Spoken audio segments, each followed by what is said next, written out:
Sa video na to, ituturo ko sa inyo kung paano ako magsalin o mag-convert mula EPUB file type, movie file types, kasi may naligaw na isang movie file dyan sa listahan ko. Dyan sa folder na yan, sa file explorer window na yan. Tapos PDF files. Tapos gagawin ko silang images, JPEG lang para mas mababa yung storage na kailangan na gagamitin. At gagamit tayo ng Calibre. Bahala na kayo kung paano nyo, anong paraan yung kunin yung Calibre. Basta kailangan natin ng Calibre. At yung isa yung Wondershare na PDF na pang-convert natin sa ulit. Tapos mamaya ituturo ko rin sa inyo kung paano siguro sa susunod na video na rin, kung paano mag-rename in case na puro number yung pangalan ng pages nyo kapag na-convert na or na-extract na sa images. So ayan yung mga EPUB na gagawin kong PDF files. Excuse me. So gagawin natin PDF files yan gamit ang Calibre. So i-drag lang natin yan, left click, hold nyo, tapos i-release nyo doon sa window ng Calibre. Ayan, naglo-load ng mga to. So may lumabas, may nadoble lang dun sa so sinasabi may dobleng kopya ng file types na dinrag ko. At hindi ko na lang siguro pipiliin. Yan, so okay. Ayan, nandyan na mga to nandito na. Ang gagawin natin ay i-select natin sila. So kinontrol A ko sa keyboard. Tapos pipindutin ko ang convert book. Tapos mag-convert para mas marami. Tapos dito may mga pagpipilian kang file type. Pinili ko ay PDF file type. So convert ko from EPUB or /movie to PDF. Marami rin sila na ibang file type pagpipilian. So depende na yan sa inyo. Yan, baba ko lang. Ayan, pinakita ko na yung PDF yung pinili ko. Tapos may mga tabs dito. Bahala na kayo, hindi ko nagagalawin yan kasi hindi ko namang babaguhin kung ano man yung nandun sa book ng PDF file. Ayan, yun sa bandang left part ng window ng Calibre. Marami pang mga options dyan. Merong text, merong layout, etc. So ako hindi ko nagagalawin, bahala na ako. So ayan, sinindot ko na, ginagawa na sila dito sa lower right. At yan, kino-convert na sila isa-isa. Ayan. Tapos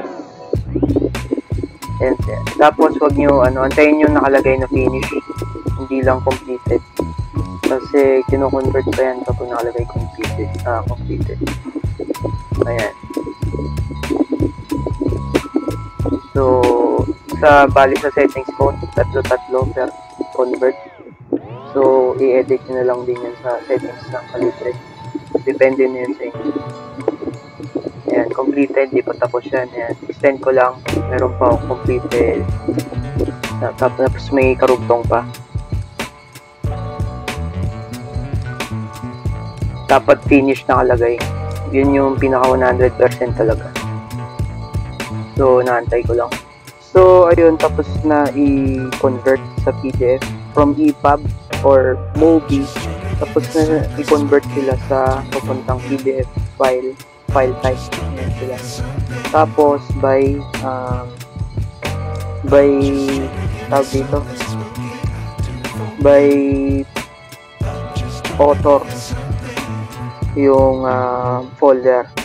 So, pupunta ka dun sa local disk drive mo, kung anumang letter ng local disk drive mo. Tapos, pupunta kang users. Tapos, pangalan mo. Then, hanapin mo yung Calibre diary, library.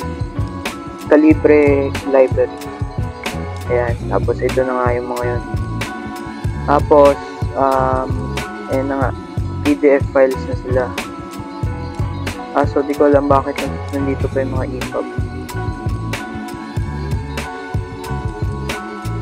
So, PDF ko lang ko guys.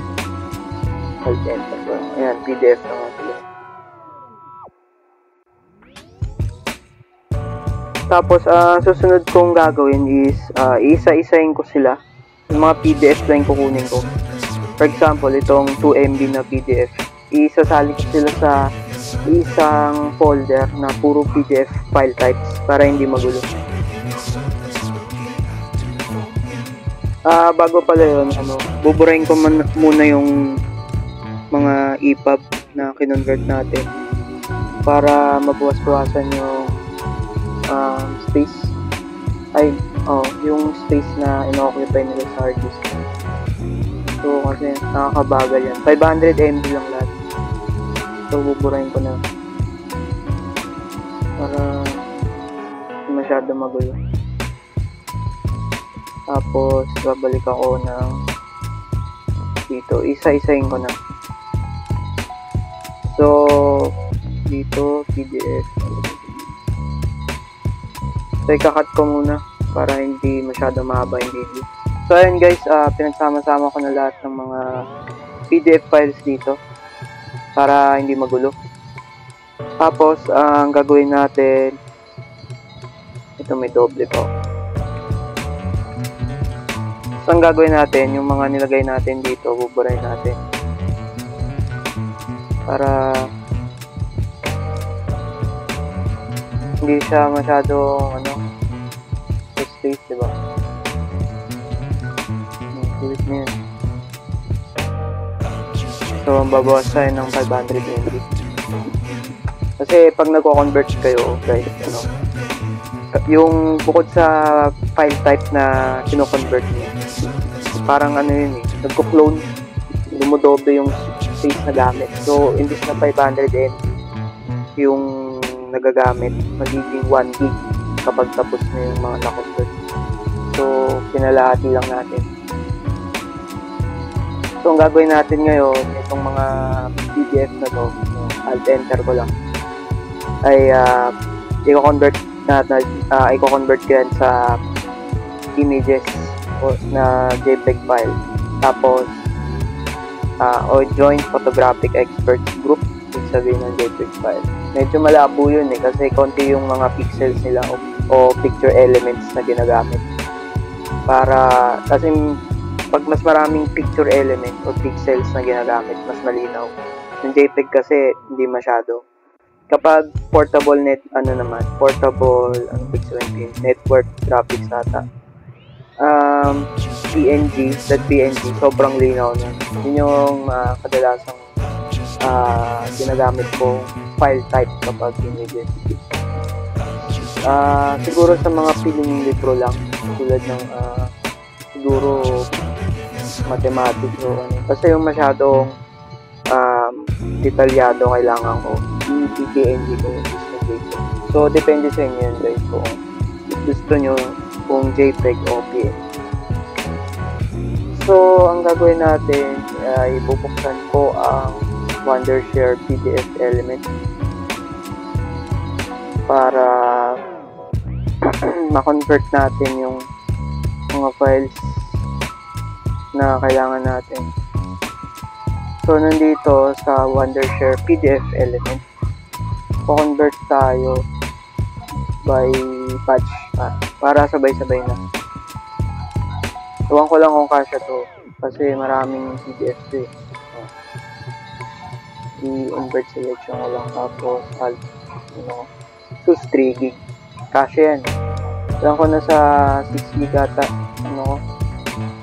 hindi ko lang sure kung kasya to kasi dodoble yan magiging 6.30 siguro kasi habang kino-convert to parang nagko-clone sila sa sarili nila so batch convert hindi ko lang sure kung dinrag ko mula dito sa folder na to dinrag ko dito So, ina-add na yung mga files.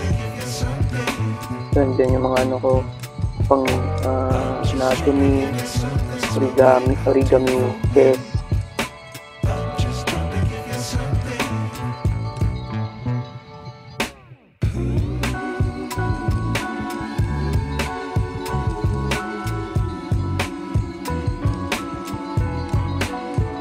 Ayun lang. Failed to operate the following files. Practical guide to students. Module. Kasi JPEG sila. Hindi sila PDF. Manaligaw na JPEG.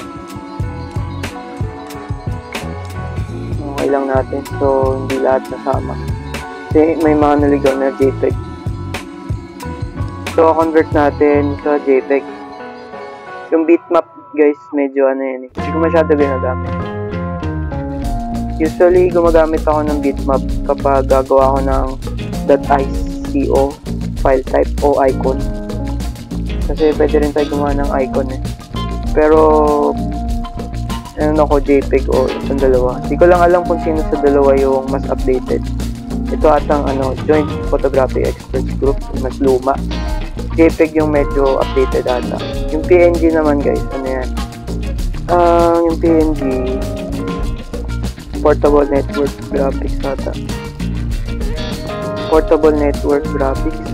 Yung mas malinaw yan. So, mas malaki yung, pag kinonvert ko sa PNG, mas malaki yung megabytes na i-occupy sa hard disk niya. Kaya JPEG lang ako. So, pwede rin tayo pabalik ko. Ipas. So, apply ko na. So, ayan. Antayin na lang natin na matapos yung conversion. Kung kasya sa hard disk ko. Kaya magbabawas muna ako. Okay, so kakatapos lang mag-convert ng mga PDF files, file types sa PDF element. So, kapag nag-check na yan, nag-kulay luntian o green. Tapos na yung pag-convert ng mga files. So, kapag may na-encounter pala ako, ewan ko lang check nyo rin pala yung PDF file types nyo kung may password. Kasi kapag naghihingi ng password yung isang PDF na parang nakalock, hindi ito mako-convert dito sa PDF element. So, ito na sila. Dami. At ayan, picture na lahat, JPEG 680. So, ayan, gagawin nyo. Kumuha na lang kayo ng PDF element o yung kalibre kanina. Bahala na kayo kung paano yung kunin yun sa internet.